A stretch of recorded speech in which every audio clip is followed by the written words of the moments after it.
Welcome to the network. I got a guy that I've known about 20 years with me here today. So before we get into all of that, I need y'all to understand that the number one thing that we're trying to do here with the network is spread wisdom. The network is my attempt at creating a modern podcast version of the Negro Motorist Green Book. Every episode is designed to help the physical, mental, spiritual, and financial health of Black people living in and traveling through America. Today's guest is Dr. Doug Lavergne. Doug, thank you for being here, man. How you doing today? All good, man. Thanks for being on, man. I much appreciate it. Yeah, man, you got a lot of wisdom to share with us today. I'm excited that you're here. I kind of nerd out doing this little podcast, man. You know, I got a small audience, but they appreciate what we do here. So, man, I appreciate you being here. So, give us a little bit of your background. Tell us who you are, where you came from, all of that good stuff.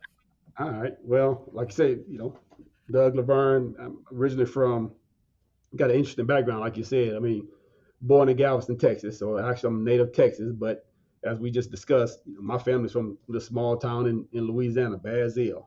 Both mom and dad are from Bazille. Uh, we moved over to Texas and had kids, and mom and dad separated. We moved back to Bazille, and we grew up in Bazille in the summer times. Came over to Texas and worked in the rice fields with the dad, and grew up with a nice surrounding of family. My mom has total 11, well, 5 brothers and 6 brothers and 4 sisters. So it was a family of 11. They all had Big kids, and so family. I had a very, very, very, very large family. And like I said, moving over to Lake Charles and high school, the standard high school in the 90s. Going to Southern and deciding on going to Southern over the Gremlins and all those things, man, and going to Southern and really thinking I was going to be a music major, and I wound up in an agriculture class, and that took off with ag, and me being having a little farming background and agriculture background, I knew what it was, but I really didn't know what I was going to do in it, and I knew I was like teaching, and I thought I was going to be a music teacher, and uh, decided to be an agriculture teacher, and did that, and uh, got some more education, man, and taught high school for a couple of years, and went back and got a higher degree, and started teaching at the university, professor, and doing those things, and moved back here to Texas, man. And so I've been in the higher education university professor for about 13 years now, and so now recently, about 4 years ago, got into the administrative side of it. So department head, associate dean, and now associate dean, and now we're going to head up a new collaboration in Dallas with A&M Commerce at Dallas. And so that's professional life, but personal life, like I said, wife, married, 3 boys, um, you know, typical black man stuff in America. But that's, Yeah. that's kind of who I am. Okay.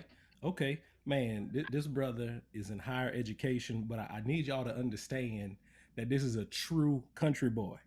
All right. So I'm just gonna read something off your questionnaire because I grew up in Lafayette, and Lafayette is kind of country. But one thing that we never did in Lafayette was swim in cow ponds. We we never went swimming in cow ponds.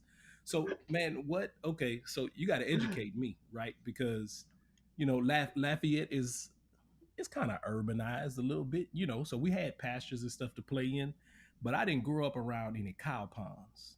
So man, educate me on the art of swimming in cow ponds.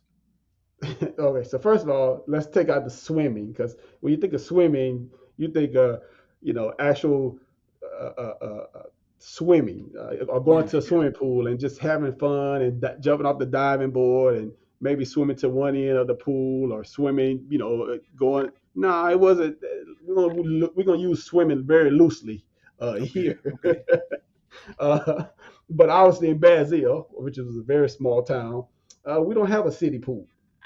But we do have a lot of acreage that will happen to have ponds that a farmer will dig a hole for the water to fill up for their cattle to have some water, and so um, us being young kids with no swimming pools, we would just be riding our bikes and we would see a cow pond and we would mark it off the map that may be a place we may want to go swimming. And Yeah. so, early in the morning or late in the evening, we would go and swim in these holes. They're holes basically. It's just a big hole in the field. A swimming Uh, hole. but but the thing about those cow ponds, those cow patties were it was mud. And you know that clay mud, and once you get in there, now before you get in there, because all of the dirt is settled at the bottom, it's a nice color. Yeah. It's Yeah. water, man. So it's crystal lake, you know. But once you start playing in it, and all that sediment starts to mix with the water, so now you got it's mud. Now if you know, and if you country boy, you know if you put mud on you and it dries, it dries like a paste. Yeah. Well, if Yeah. you swim in this long enough, when you get out, you're gonna be pasty. You're gonna have a pasty, and you won't. And the only way you get that off is obviously if you take a bath. The parents used to always tell us, "Y'all stay out of those pastures, stay out swimming out of there because that's dangerous. Somebody get hurt, something like that. There ain't no 911 in Basile. They would have to, matter of fact, maybe come from Eunice. That would be the closest town where the ambulance would come from, which is about 25 minutes away. So you don't go swimming in there because that's not a place for you to go swimming Yeah. Yeah. when we're kids. So, we're going to try to do it while the parents are at work. And so, pretty much for the most times, we got away with it. But I remember one time we didn't get away with it because, again, like you said, we came home with that sheen on, with that murky zombie sheen on, and the guy that was retired told on us, and we got in trouble. But that's what swimming in cow patties were, man. Maybe about 5 or 6 feet deep, and yeah. So I don't know what type of bacteria that I still may be carrying from swimming in a cow patty. Yeah, man. Listen, true country boy. So you mentioned that you spent your summers with your dad in Raywood, which is, a little town in southeast Texas, and your dad was a rice farmer. Yeah, yeah. So Dad I'm was a rice. wondering, man, is this where you kind of developed your love for agriculture, or was it kind of like a love hate relationship? Because I Well, know you had to work with your dad. yeah, again, Basile, the cow patty. So I knew what cattle was. I knew what pigs was, hog, those things like that. And like I said, I had uncles and the people in the neighborhood. They hunt, they fish, and so I was always familiar with animals. Um, like I said, dad grew up a rice farmer, and so he was farming rice in Louisiana.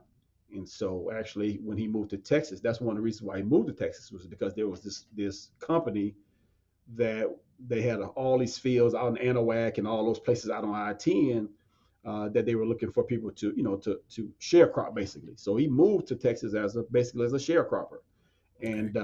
and so again, former rights had an older brother, and so you know once I got old enough to work in those fields, that's what we did, in the summer, and so I understood it. Um, I say it was a love hate because again, my summers were spent in the fields, where my friends and those things like that. I mean, they would go to baseball camps and all these other camps and those things, and now I had to go work in the rice field, and so, that's kind of where I got that aspect of agriculture. Again, cattle raised with cattle and pigs and those things like that, and so you know just expanding that side of agriculture. Oh, okay, well, animals, okay, plants. Oh, plants forming rice. Those things of that nature. And so, yeah, so Dad was the one that got me working in those fields pretty early. Okay. So, man, I want to ask you this because um, we think about, so Southern University is an agricultural and mechanical college. So I'm thinking about white collar versus blue collar. Mm-hmm. The talented 10th Mm-hmm. versus, no, we need to be able to work with our hands, Mm-hmm. right? So do you have a position in that? Should we, you know, let's use our young people, kids who are coming up in school today. Um, Man, do you think we should maybe push them a little more towards the agricultural and mechanical model? Maybe be a little more blue collar, being able to do some self sustaining things, and because I know you mentioned that as well. I want to talk about that. Or, um, should maybe our kids maybe pursue some things that are considered to be quote unquote, white collar type stuff? Yeah, I I think you need to. I know the easy answer. I guess the political answer would be to keep everything. But basically, yes, you want a balance. Um, Okay. you're going to need a doctor. You're going to need somebody to do your taxes. The society that we live in, it lends itself to being, like you said, the white collars and the blue collars. However, um, you should still have a holistic view of the world and the society that you live in. Just for even just the simple fact of just knowing if you want a better life, if you want to improve on your life, you may be able. The doctor may tell you, the white collar doctor may tell you certain. You may be allergic to certain things. You may be Mm-hmm. allergic to certain chemicals. Okay, but let's say you like strawberries. You like strawberries. You like fresh strawberries. But the white collar doctor tells you that you can't eat the strawberries from HEB or Walmart because they use a certain type of chemical or something that makes you allergic to. If you have a holistic view, there may be a way for you to grow your own strawberries, therefore allowing you to enjoy something that you like because you understand that you have the knowledge to grow your own strawberries. And so in turn, it makes you a more obviously a holistic person, but you know, you're not dependent on one individual or one entity to provide you with something that you may like. And so, you know, it's easy for me to say, obviously, hands-on agriculture, you work with your hands because that's my side of it. But I do Right. get the other side of it, you know, in those things of being able to do a job that you love, but also understanding that, hey, listen, the clothes on your back, the food that you eat, all of those things are part of agriculture and you know, learning with your hands. At the end of the system, the agriculture and mechanical system was indeed because again, back in those days, you didn't have a lot of options to be a white collar worker Right. because they Right. didn't have a big Walmart for you to go. They didn't have an HEB, a Piggly Wiggly. They didn't have these places where you can buy bananas and fruits and vegetables pretty much 12 months out of the year. That wasn't the case. So you had to learn how to be agriculturally inclined or you were going to starve. Well, again, in these days, 2020, 21, if you live in downtown Houston, guess what? You can have a garden. You can plant some things. It's Mm-hmm. that, you know, it's not just traditional planting. There's urban agriculture. There's sustainable agriculture. And so there, you know, the big push in these cities is listen, we want to grow our own food. These little market niches where they're selling honey for like $25. You know, a little thing of honey is Yeah. $25. And Yeah. you're like, and he's like, I'm selling these out. You know, it's like, man, you know, because that's what people want. People are a little bit more conscious on what they're putting in their bodies. So, Okay. Yeah. Good, man. That's a good segue because you mentioned chemicals, the word mm-hmm, chemicals. So mm-hmm, just if you can on so we shop at Kroger primarily, right? So, that's where we get our produce from. So we get our fruits and vegetables from there. If it's not organic, okay.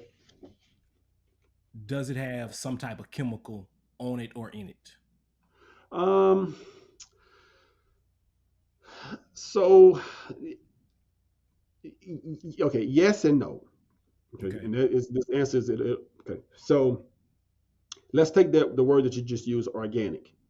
Organic is a label that the government puts, which you have to pay for. Okay. So Okay. you have to pay for them to put the label on your produce to say that it's organic. And so that means that you can't use certain pesticides, certain chemicals. Okay, Or there's a threshold. are there? Okay, and so in certain instances, this is where it gets tricky. In certain instances, there may be a threshold on how much you can use, but unless you did the research on that, you would never know. But it could be classified as organic. Okay, and Okay. so prime example, we have a blueberry farm here at A&M Commerce. We don't use any pesticides. We don't use any herbicides. It's all natural, but we can't call it organic because we didn't want to pay the fees just to get the label to be slapped on it as organic. And so we tell people, listen, we don't use pesticides, we don't use chemicals, and they say, oh, is it organic? And that's when we kind of give them the, okay, well, organic just means that we paid the government some money to say that this is certified organic. And Mm-hmm. that's where the word organic comes from. And so going back to your HEBs and your Krogers and those things, now, as you know, that they do sell organic produce. There's a section that says organic produce. And then there's the regular produce.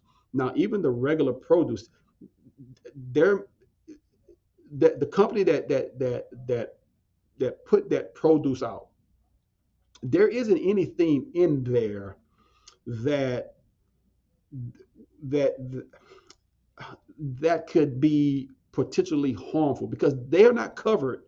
If they have something in there, they can get sued. They're not covered under, hey, listen, oh well, my child ate this and they got sick. Well, we're excluded from being sued. No, they can be sued. And so Okay. these companies, even though they have mass production of those things, they still have a legally right to be able to not sell you anything that's going to harm you or cause any type of ailments or anything of that nature. And so even though it's not organic, and you say, well, I only eat organic. I only want organic things because it's, well, that's fine.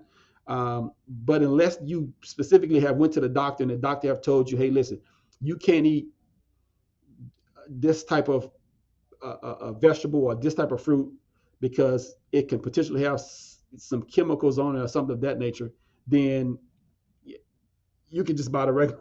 You can just buy the regular vegetables and not the organic vegetables. But even saying that and not being to make the long story long, like we say, most people when we're talking about that, Mike, is they don't want GMO. They don't want the genetically modified corn. Okay. So they want the organic because it can't organic can't be basically genetically modified. So they don't want the Okay. genetically modified corn. So I'm wanting to get the organic, those things of that nature.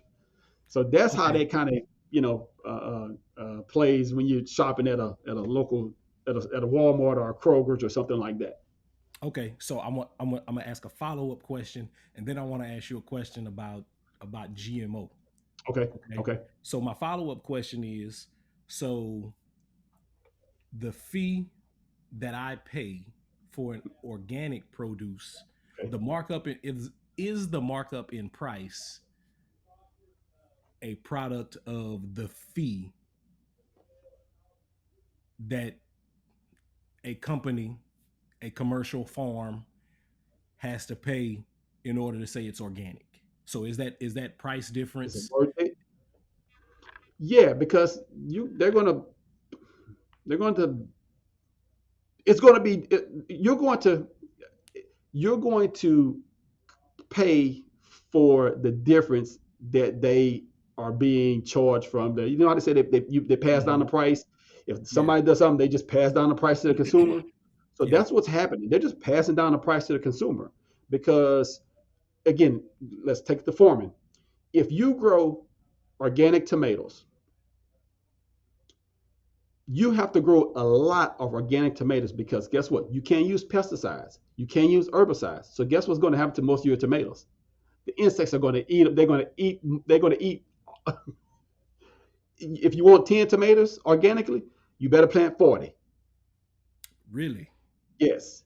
You Wow. want You want 10, you want 10 bushels of corn organic, you better plant 50 bushels. Okay. Because again, you Okay. can't. So you walk outside. Oh, I see that I have some aphids eating my corn. Well, guess what? You can't put any pesticides on there because remember we want it to be organic, so you can't use those pesticides. So guess what? You have to use some. Okay, instance weeds. Weeds will start taking over. You put Hmm. you put something in the ground, the grass will start taking over, those things of that nature. Well, you can't put any herbicide, you can't put any Roundup on it or anything like that to kill it. Right. So guess what? You have to go out there with a hoe and hold a garden. You got to go out there with a rake, cut the grass around the garden so that the grass doesn't compete with the plant. And we got to pay for that extra labor. Yes, so you got to pay for that extra labor, and you got to pay because I only got 10. So you're going to have to pay that premium price for it being organic. That is where the price is transferred down to the consumer. Okay. Whereas in the GMO seeds, guess what? They're genetically modified. So guess what? We can genetically modify them so that the aphids don't even like them. So they're going to grow fruitful and bountiful because we've pretty much taken out all of those things that would prevent it from growing organically. Hmm. Hmm. And so, you know, also we can genetically modify it. And if you've ever grew anything, you know that things ripe different times. Yeah. Things ripe at different times. So if I'm a big company and I want to be sure that I want to harvest this at the same time. So guess what? I'm going to genetically modify this plant to where it blooms all at one time, and I can go out there and get it all and come back in and be done with it. And so that's where you start. For the large population, that's where the genetically modified comes in, and that's why you can get corn and bananas and all those things at certain times of year because they've genetically modified it so that it can be available to the consumer. Man, Um, that is so interesting. So did oh let me give you some background information on me. Listen, I've never been hunting. Okay. So I'm from Lafayette. I'm from Louisiana, which is called the sportsman paradise. Okay. But I've never been hunting. I've been fishing like maybe 2 times in my life. All all right. right, I have never grown anything. It just wasn't, man, while it was all around me, while I had cousins, who did all of that stuff, friends, partners who did it all, man, I was in the sports. right, I yeah, was into sports, and neither one of my parents were, really into the agricultural stuff. They, yeah, their parents were able to send them off to college, and they both ended up, basically working, kind of what we talked about, the white right, collar jobs, right? right. So, man, my background information is very limited, right, in all of this. So, genetically modified GMO, was GMO started in order let me ask this question. This is a question I really want to ask. Would we be able to supply the masses with food without GMO? No, no, Okay. no. We would not. Nah, not it. But no, by any stretch. Okay, you say, well, if we did it before, we did it before, right? It had been done before.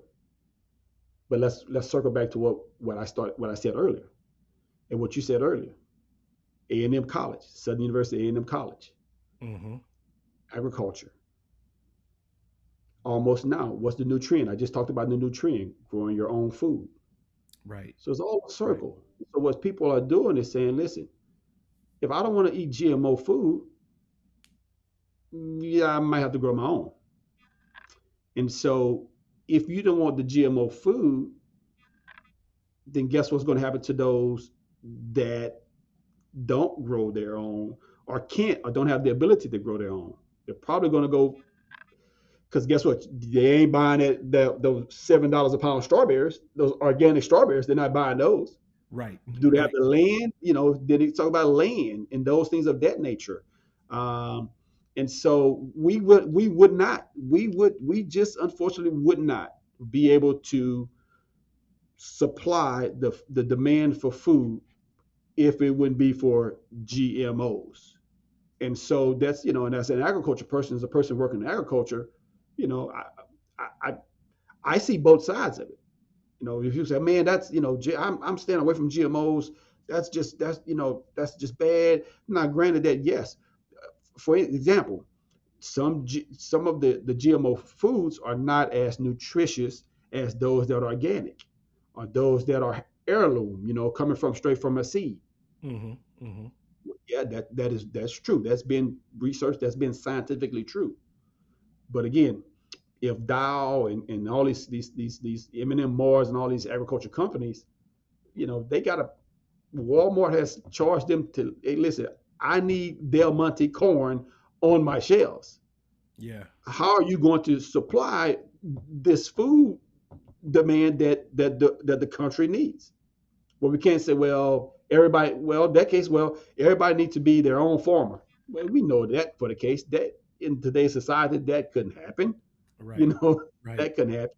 But again, we have a choice, those that have become educated, we have a choice to say, you know what, I think I can buy organic. Or we can really have a choice to say, you know what, if I got a little land or some space, I'll just grow my own. I'll just grow my own. So Okay. it's a fine line, And like I said, that's why you get educated about it. You understand, those things about growing things and GMOs and why some people don't want them versus why some people, we just wouldn't be able to survive.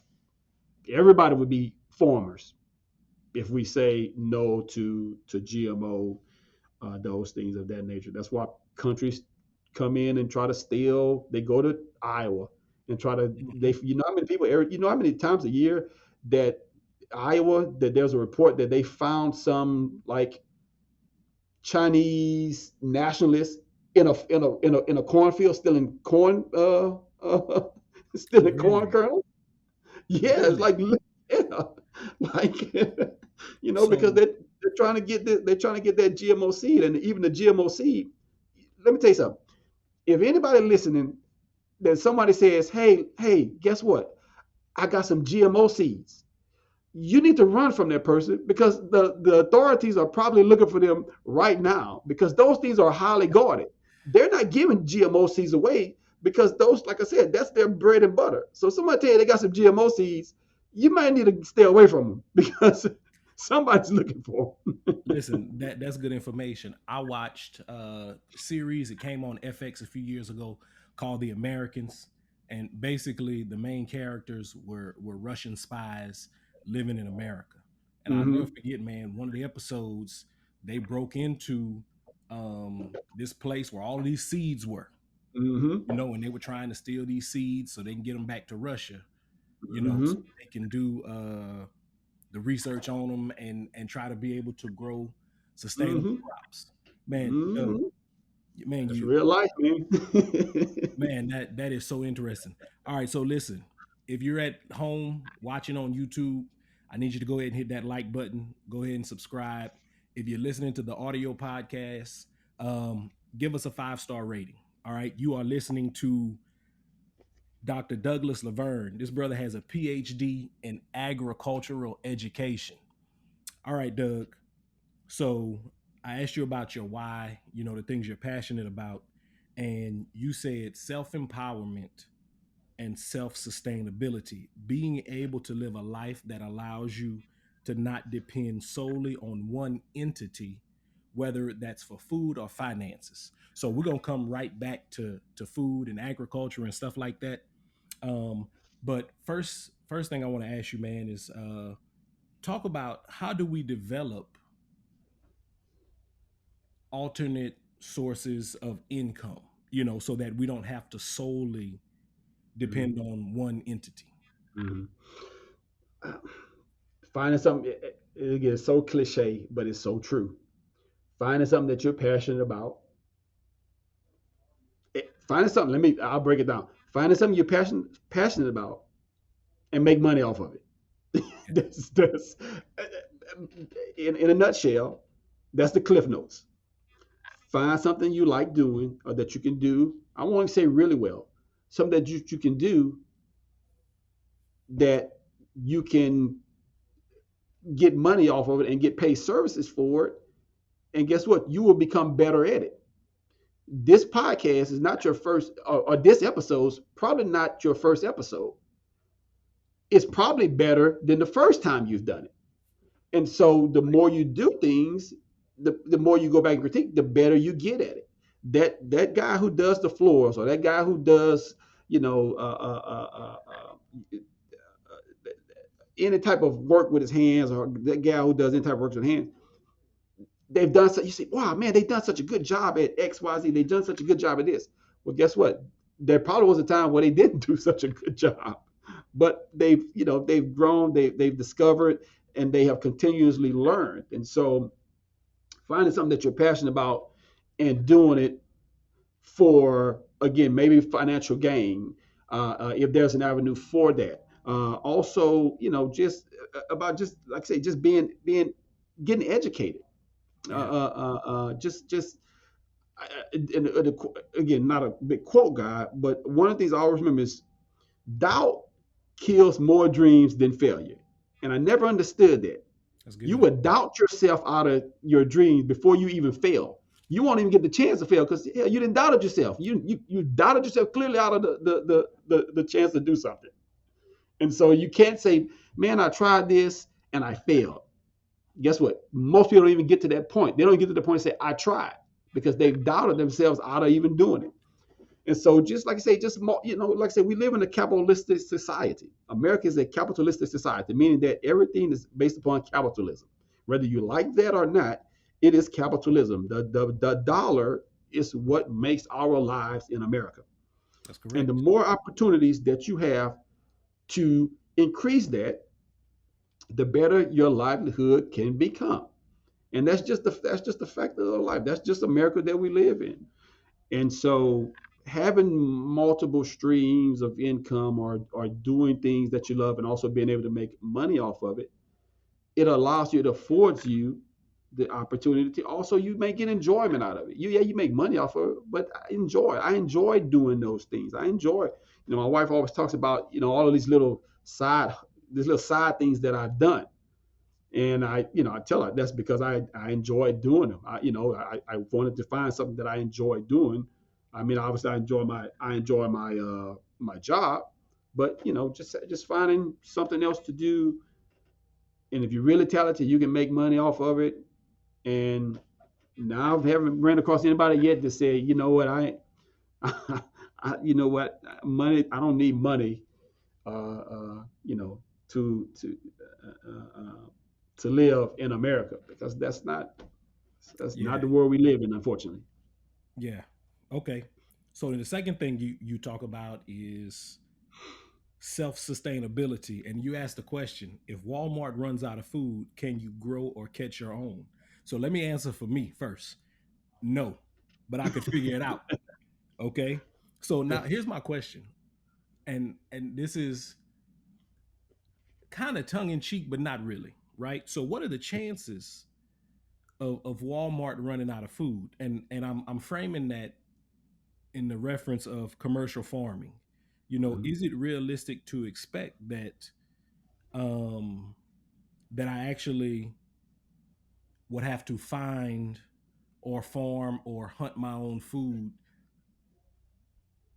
in the reference of commercial farming? Right, Like, because that's where the majority of America's food is produced, through right, commercial farming. So right. how far would society have to deteriorate for something like that to happen? For Walmart to actually run out of food, and then I have to go and find, farm, hunt my own. Right. I don't think in our lifetime, Mike, and I'm assuming that we're going to live long, prosperous lives.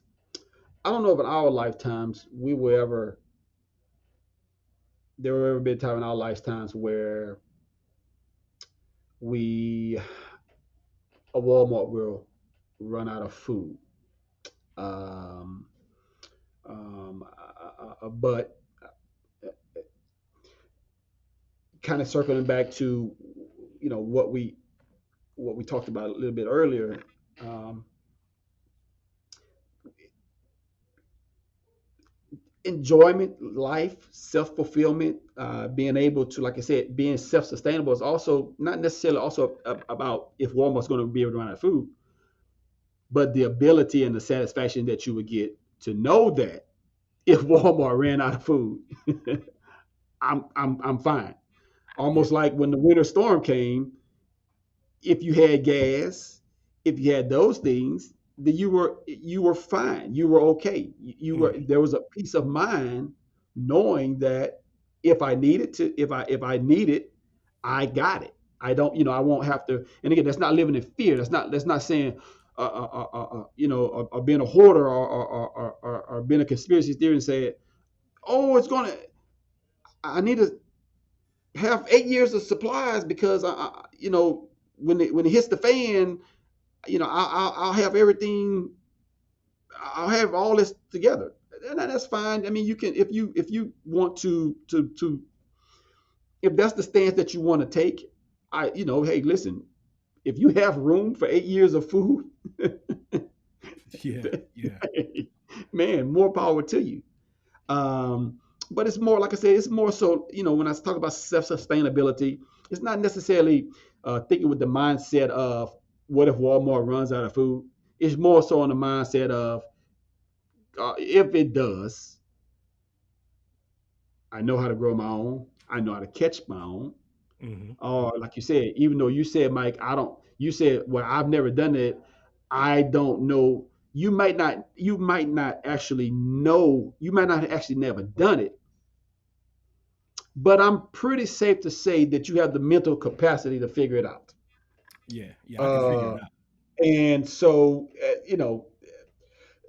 now if we was to collectively think, do you think everybody has the mental capacity to figure that out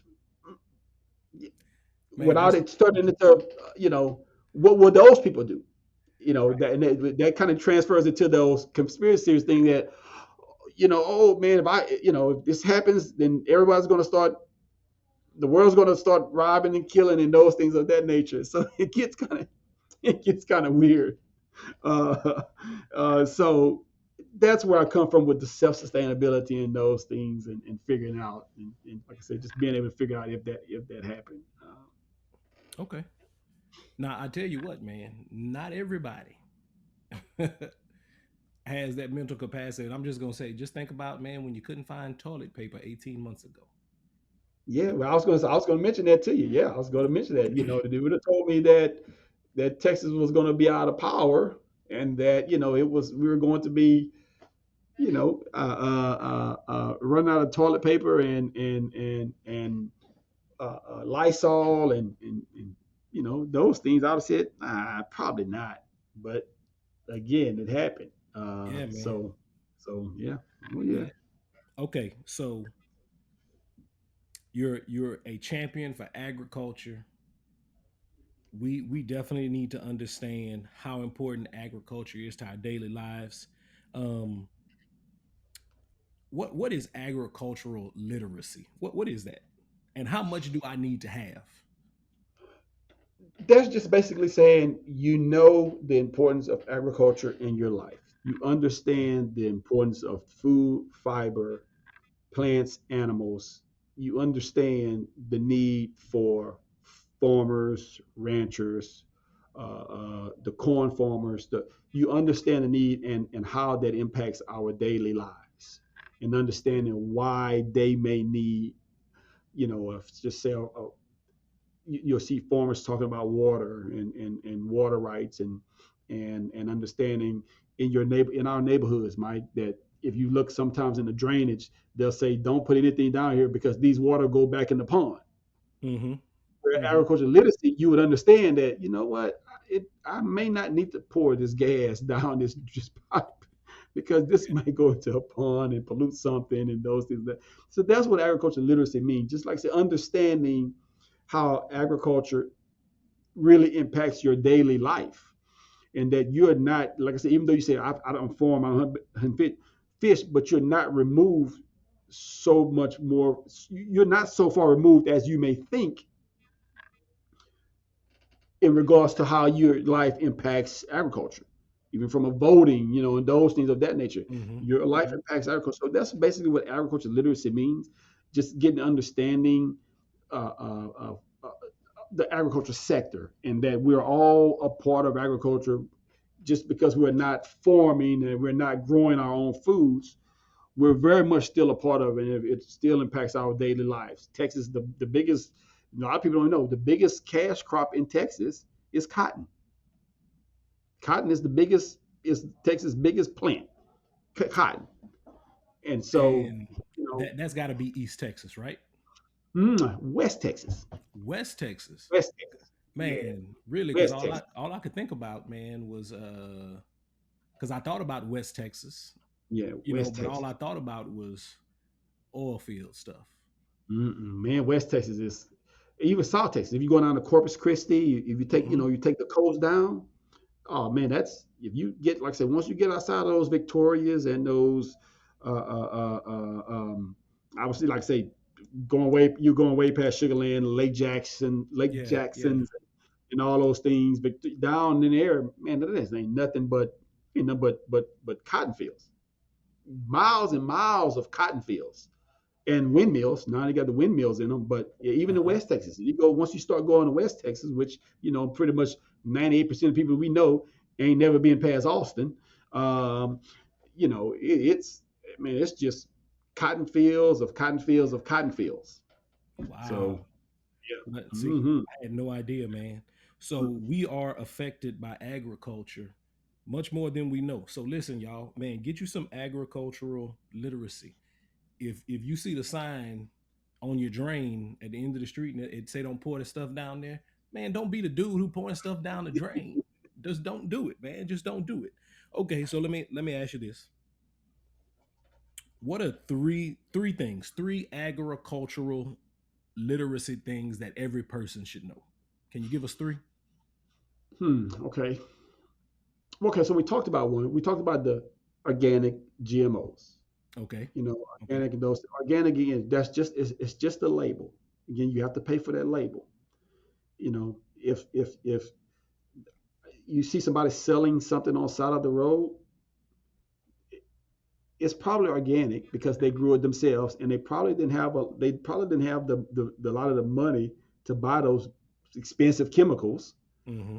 to put it on there to actually grow it. And so just because something doesn't say organic, that doesn't mean that it was heavily pesticide and those things of that nature. Okay. Let me ask Um, this before you get to number two. Is local honey really good for your allergies? yes, local honey is good for your allergies because, again, those bees pollinate. When they pollinate, they're local bees, and so a lot of the pollen and the allergies that we have, the honey has that in it. And so now, if you start taking honey, you ain't getting rid of your allergies. Okay, so Okay. don't Okay. start, don't start eating honey and saying, "Well, this don't work. I'm still sneezing. I'm going to go back to taking Zyrtec." You take your Zyrtec. Yeah. But it helps. It's not a remedy. It helps. Your body will be more used to the pollens and the things that you are allergic to, that triggers or that aggravates your allergies. And so Okay. that's all. So it helps out that you may not be you may not your nose may not be snotty as long, if you have those pollens and those things already in you. That's all. You're never gonna. Man, you ain't gotta take Zyrtec. Just get some local honey. You'll be fine. Nah, You're still it ain't gonna work exactly like that. Okay. don't work like that. All right. Okay. What you got for us? Number two. Let me see. I'm trying to think. Um, agriculture list. Let's stay with the university. I'll give you a good one. Um, Agriculture. Every state has a school, at least one school uh, that is in charge of promoting agriculture through through through studies, through degrees. Okay. And so we know them as the land grants, which is the 1862s. Southeastern states have 1890s.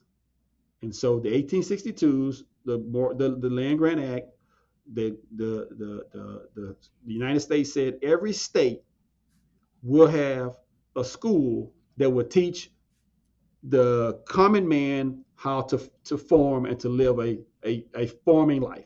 Back in 1862, again, we have Walmart in 1862. So if you wanted food, you had to pretty much grow it yourself. Okay. And if they did have a Walmart, you wouldn't go have 10 fruits in there.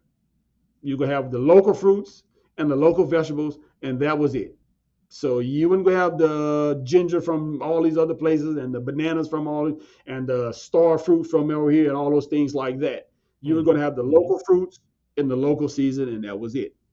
Simple life. And so every state has a agricultural and mechanical university. Okay. Okay, every state has. Now, in that A&M, that agriculture side, that's the agriculture. The mechanical side, I'll give you. I'll give you another one. On the agriculture, every school that has A&M, they have to teach at least four things. They have to teach agriculture, mechanical, ROTC, and nursing. So every A&M school, they have to have those four to be an A&M school. So we I know got a question. LSU, Texas A&M, the A&M school in Arkansas, University of Arkansas, Oklahoma State, New Mexico State, Mississippi State, Auburn, Alabama, University of Tennessee, the University of Georgia, the University of Florida. So all those big 1862 schools, they have those four things. They have to do the RT, say those four. Well, in 1890, once the slaves were free, states had an option. That's what a lot of people don't remember. States had an option to say, hey, listen, y'all gotta let these black people in these schools. Or we just Or build a create school their for them. or create a school for them. Yeah. Yeah. And so you let these people in these schools, or you create a school for them. Well, pretty much 13 states in the South, and at that time, that's pretty much where 98% of blacks were. So I can't say, well, Washington State, they didn't want blacks. Well, yeah, Yeah, a there lot of black, wasn't a whole lot of black folks up there, if any. a lot of black folks. There were a lot of black folks in Washington. So those states like that, like, hey, listen, we just had two. We could let we, and surprisingly enough, those states that did, they did. They was like, we just got two of them. Y'all come on, Yeah. Yeah. But the Lord, the Kentuckies, the Arkansas, the Oklahoma, the Texas, Louisiana say, you know what? We're gonna give them their own school. That's where you get the Southerns, the Prairie Views, the Langstons, the Mm-hmm. Alcorns, the Alabama A&Ms, the Fort Valleys, the South Carolina states. Those things. And again, they are charged with again those four: agriculture, mechanical arts, ROTC, nursing, and I almost want to even say education. I'm almost certain the education, maybe it may be education, maybe it will teacher training, and so that's so every state. Okay, another thing that people don't know, and kind of going back to what you said, Mike, I've never grown anything. I've never raised anything. I've never did anything agriculturally remotely. Well, guess what? Do you know that they have people that are paid with your tax money to train you and to offer you assistance into doing all of those things? They're Really? called extension agents. Okay. Okay? Okay. They're called extension agents.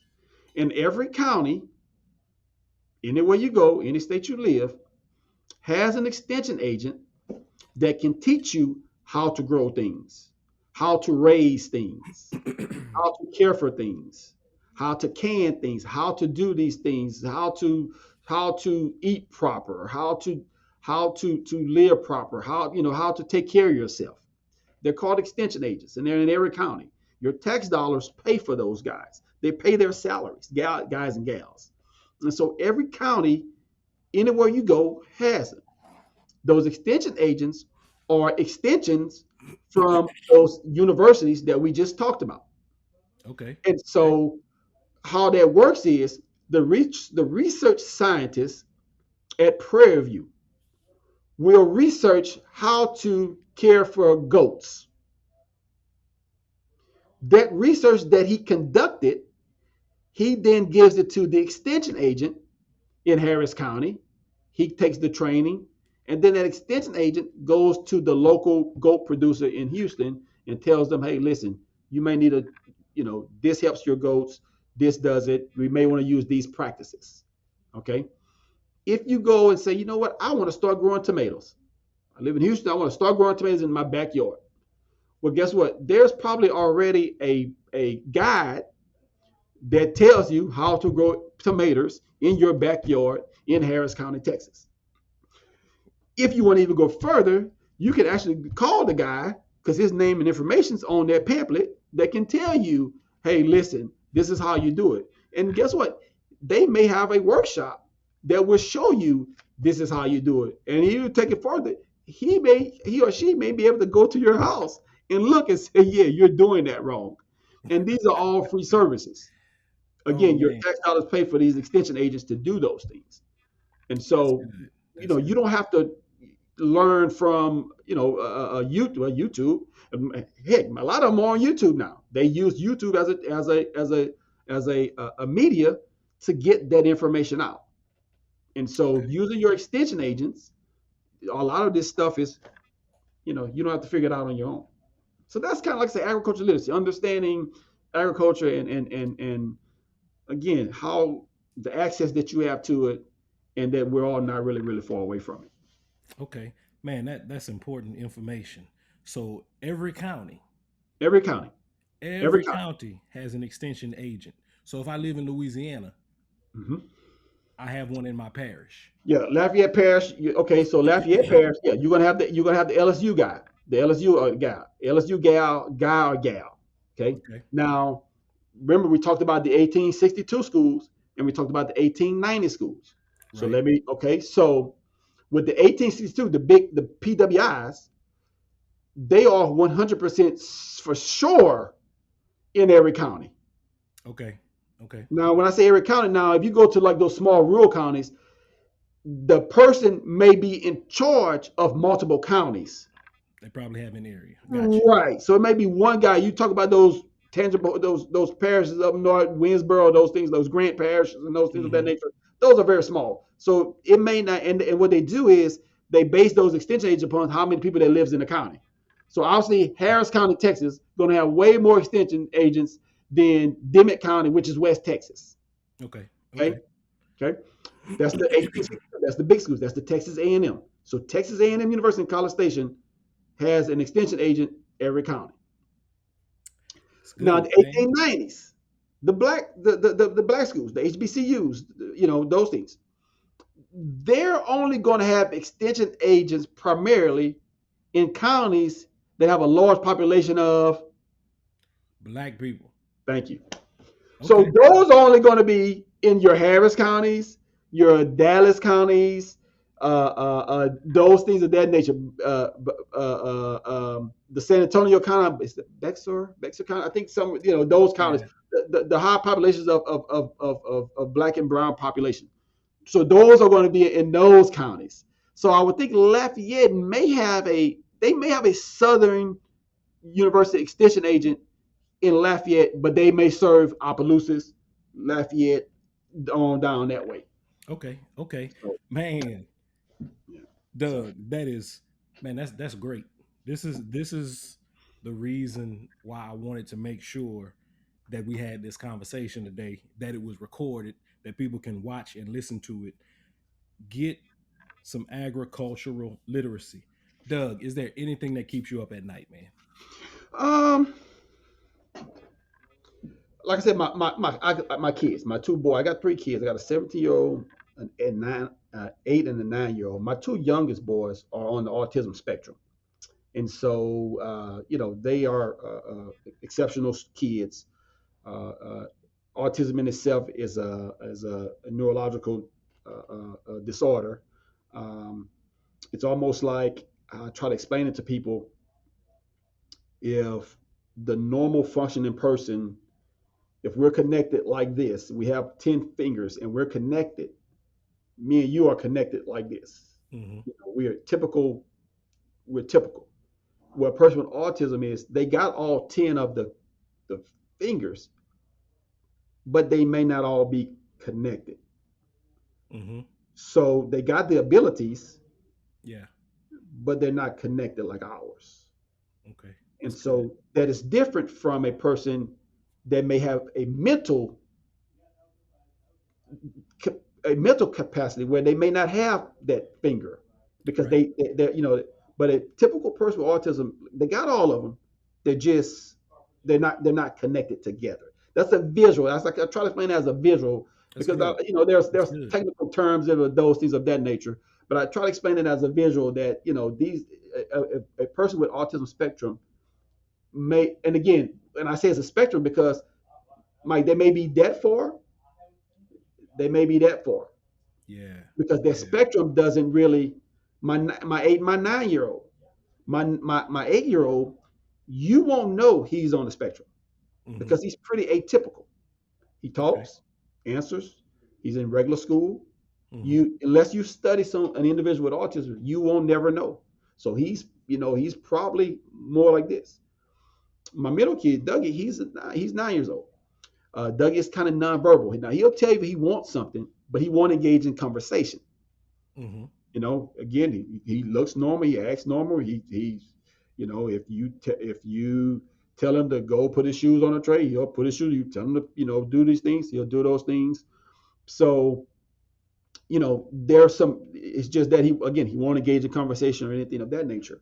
And so, being a father with two kids on the spectrum, that's a learn. You have to learn. Okay, well, hmm, I have these kids. I have to be champion for your kids, and so you learn what their world is about. You know, Yeah. you don't. None of us, nobody says, says, man, I'm gonna have kids, and man, I hope my kids be on the autism spectrum, man, because that's something you. So when that comes to some people, it shocks them, man. Some people don't handle that well, Yeah. Yeah. and it's like I said, you have to learn to understand your kids and to understand I thought and to understand the world that you're going to have to champion for them. Yeah. And Yeah. so and like I said, that's what keeps me up. It's more so not necessarily. I know that they're fine when I because I'm because I know that I'm going to champion them for the rest of my life. And so so the I guess the what keeps me up at night is what happens, when because there's going to be a time again. I'm a realist person. Mm-hmm. I look Mm-hmm. at things from a reality standpoint. What happens to the times when I won't be able to care for them? So I try to do as best. We try to make sure that they get as much therapy and the resources that they need, so where they'll be self-sufficient when it's time for them to be self-sufficient. And the earlier that you can get your kids detected and get these services, the better. Because me and my wife are both teachers, and she can tell you, she can sit in the classroom and say, "Yeah, your mom and dad, this kid has autism, and his mom and dad denied it and didn't get this kid help." Versus, yes, that kid, mom and dad saw it early, got the kid help because the kid can function. The kid Yeah. has function. It'll never get here, but they'll be able to function with with the skills that they have. And Okay. so yeah, so that's like I said, that's kind of what that I worry about those things, and more so, man, worry about parents again. Like I said, man, just listen. I got kids on the spectrum. I know how kids on the spectrum look, and you'll see some kids and those things, and even my wife, she'll be like, I know that kid is on. That parent needs to get that kid examined. They needs to get that kid in, and but she's like that. It'll be denial, Mike. It'll be nah, my kid. Yeah. He'll be fine. There's nothing wrong with him. They'll be fine. She'll be fine. He'll be fine. And it's nothing. You're just really, really preventing that kid in the future. That's good, man. Thank you for sharing that. Definitely Mm-hmm. appreciate that. All right. So now this is moving us into this next segment. This is where we talk about recommended books, recommended music. So let's start off with books. What are Okay. you reading right now, or what books have you read that you would Mm. recommend for us? Um, Matter of fact, I got it with me. I was reading it earlier. Hold on.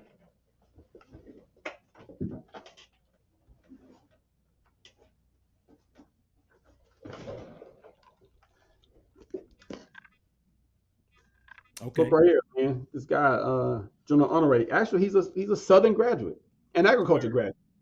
graduate. Talks about leadership in a new normal in the world that we live in, and I like it because it's no nonsense leadership. It's everybody has a job to do.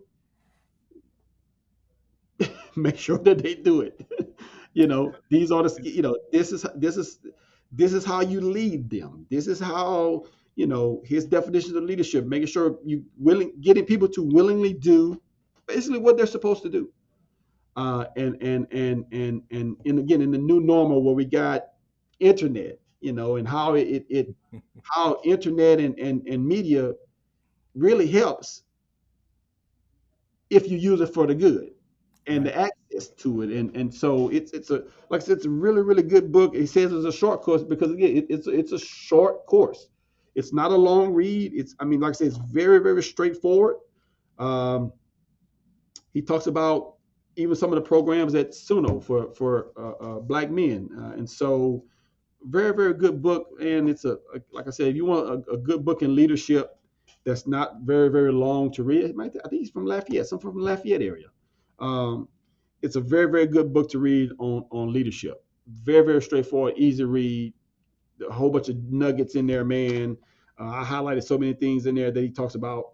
Um, and so, very, very good book. And he has key points that clip notes at the end. Very, very short book on leadership that you'll keep a reference. Literally, is almost like a reference, just Okay. because of how it's Okay. written and how well it's detailed. So that's more, I guess, if I'm professionally reading, being in education and being in if I'm not reading the student's paper, man, or editing a journal article or something like that, I don't get a lot of time to do uh, leisure reading. Leisure reading. Yeah. I did, Yeah. though. I did read a book. It's called Empire of the Summer Moon.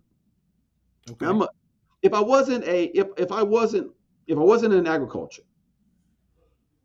I would probably be a geography slash history professor, Okay. because I like that stuff. I like I, I especially geography. Geography, those things. I like that. History, I like the American history. Well, anyway, Empire Summer Moon is about the Comanche Indians in Texas, and basically the Comanche Indians were like the uh, NWA of Native Americans tribes. They Okay. were nomads, so they didn't stay in one place. And literally, they were the particular reason why the American expansion was limited, because they were basically nomads that went from the Gulf of Mexico all the way up to northern Colorado, just literally just owning the place.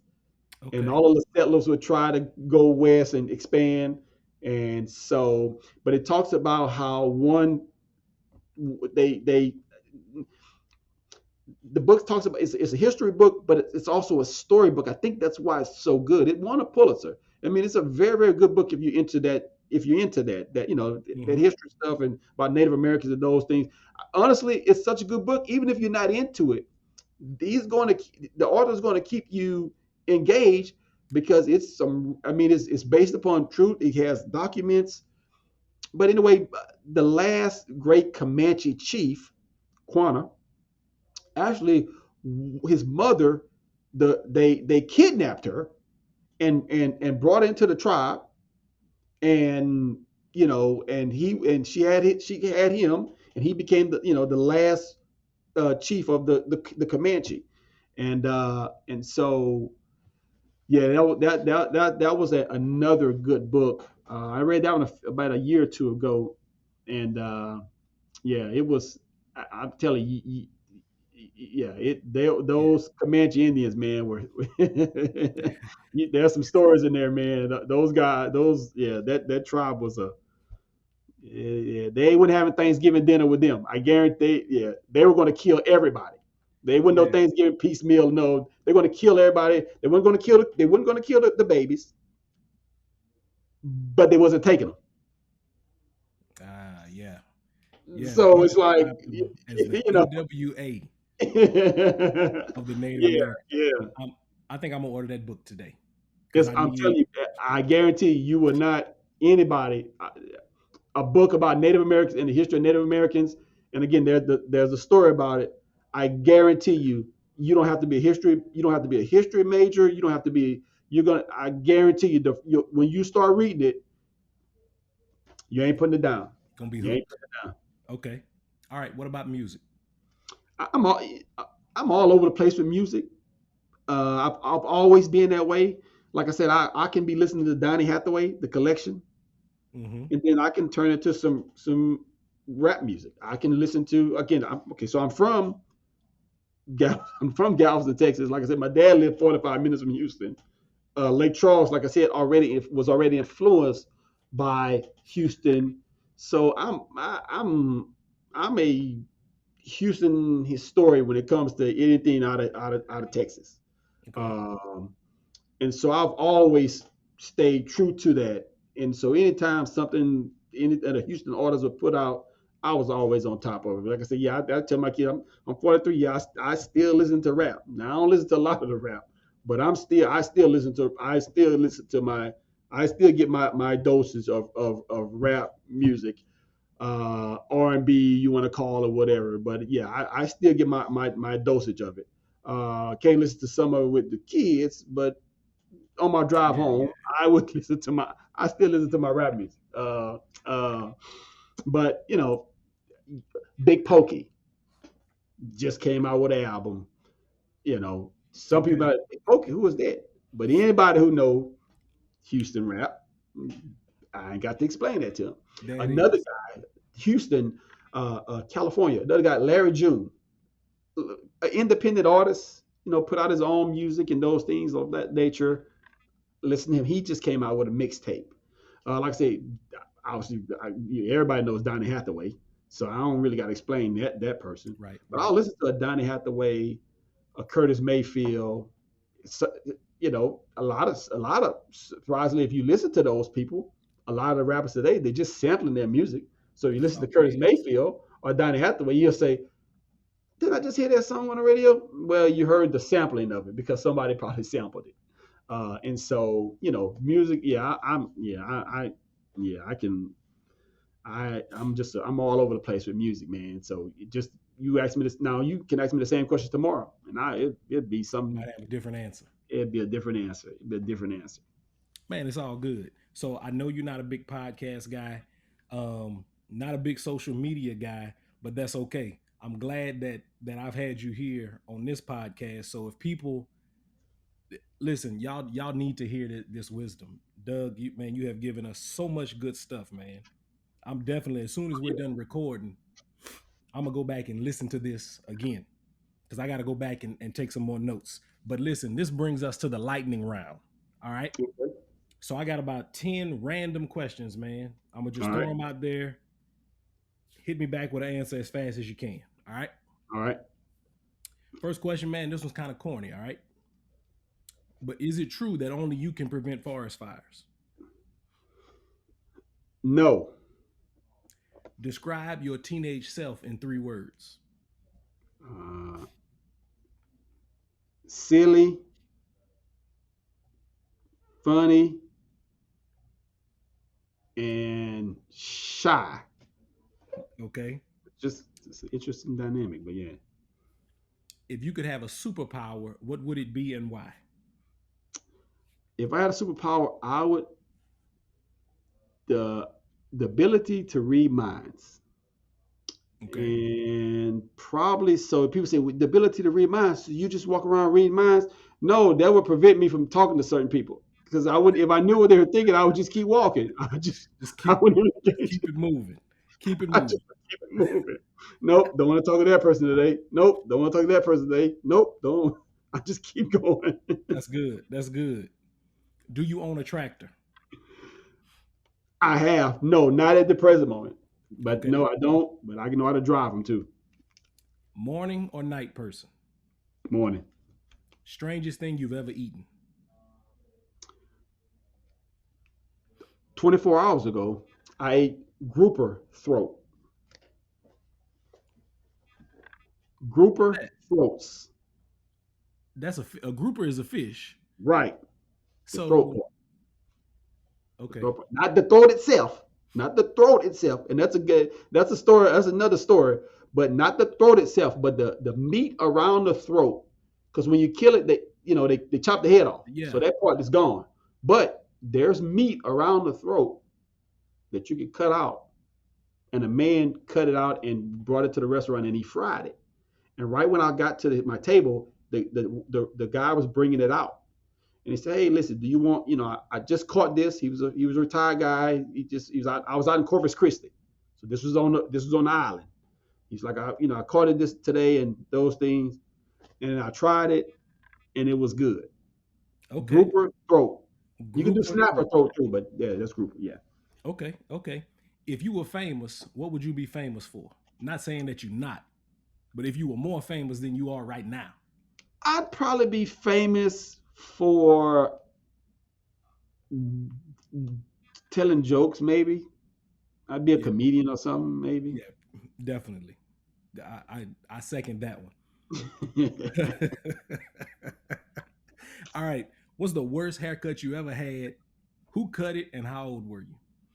Worst haircut I ever had was actually from a professional barber who was my barber in Lake Charles. But it was only bad because I had grease in my hair, and he was trying to cut it, and he kept trying. And so when I was finished, it had literally it was literally a so how everybody has a mohawk now. The Yeah. mohawk style is back in.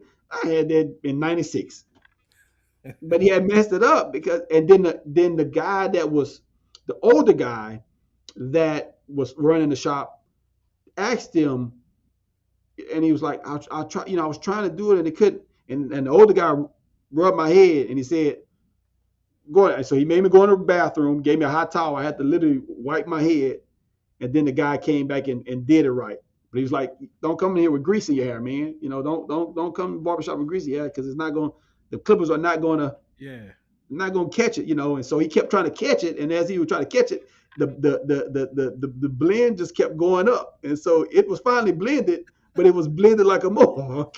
Oh And man. so at the time, ain't nobody want to wear no mohawks in '96, but now, I mean, I'd Not have at been all. right in style. Not at all. Listen, man.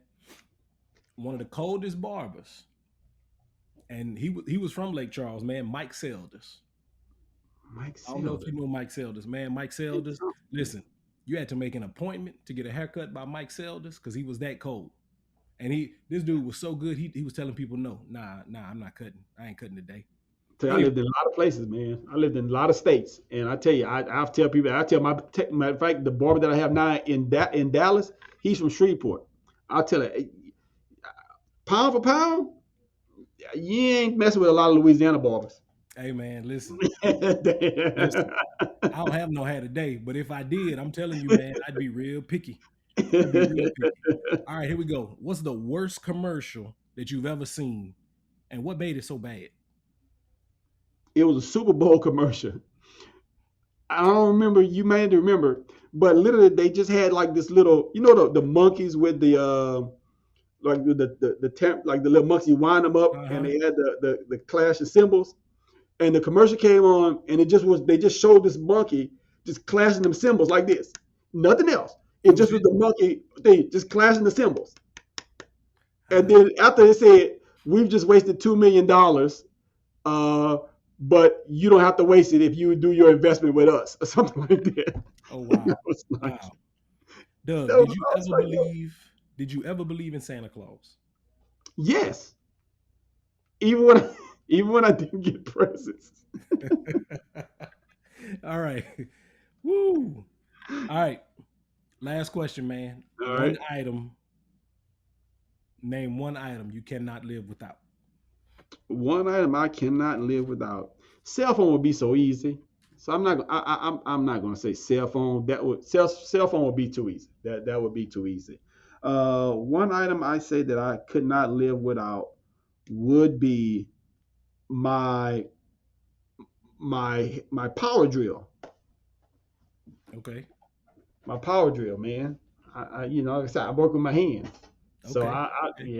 yeah. Spoken like a Need true my power country drill. boy. True Oh country yeah. boy.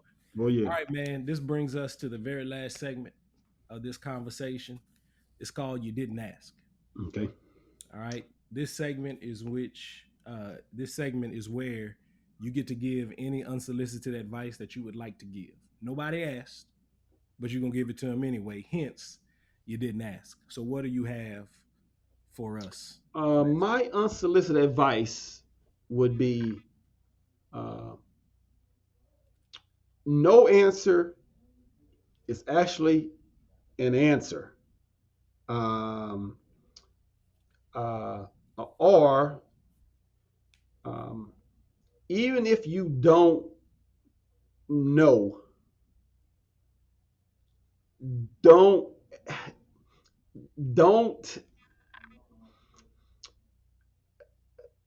if someone asks you for advice or someone asks you something, uh,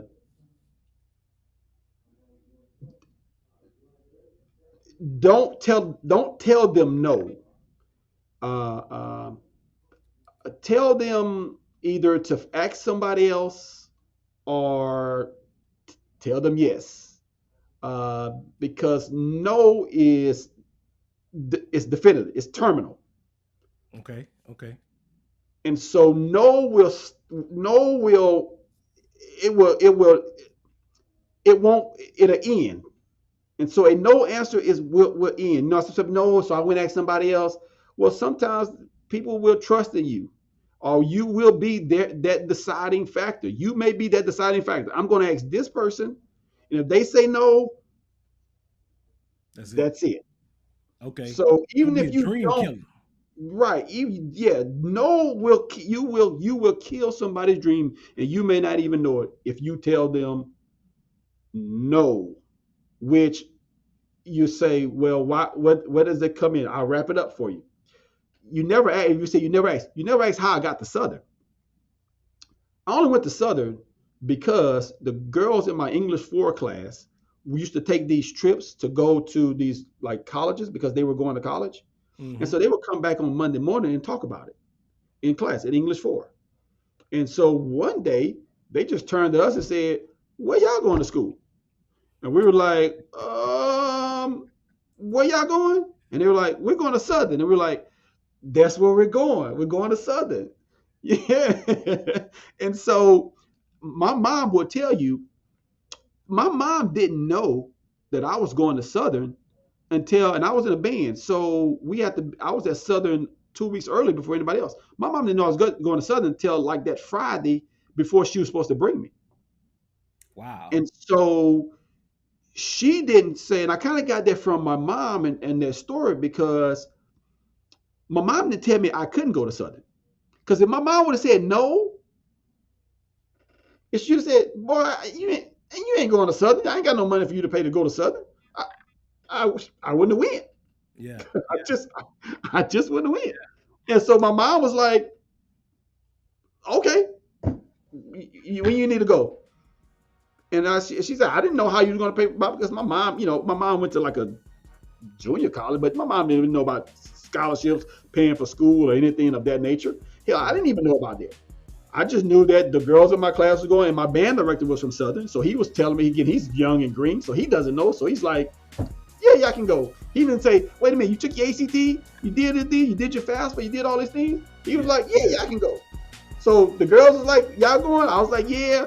My band director said you can go. My mom was like, so if my mom would have told me no, I wouldn't have went. It ain't no probably or yeah, I would have defied. No, I wouldn't. I wouldn't have went. I just wouldn't have went. So I that always is tell that story. Don't tell them no. Just give either steer them somewhere else, but be careful about telling people no because they could be asking you. You could be the deciding factor. So that's it. you didn't ask, but there it is, Doug. Man, so much good stuff coming out of this episode, man. I really, truly appreciate your time, brother. Oh, Man, I yeah, man. Always, man. All right, Always, everybody, always. listen. This is the network. Again, this is my attempt at creating a modern podcast version of the Negro Motorist Green Book. With each interview, we're building a network of talented professionals that you can reach out and touch. Today, you just heard from Dr. Doug Lavergne.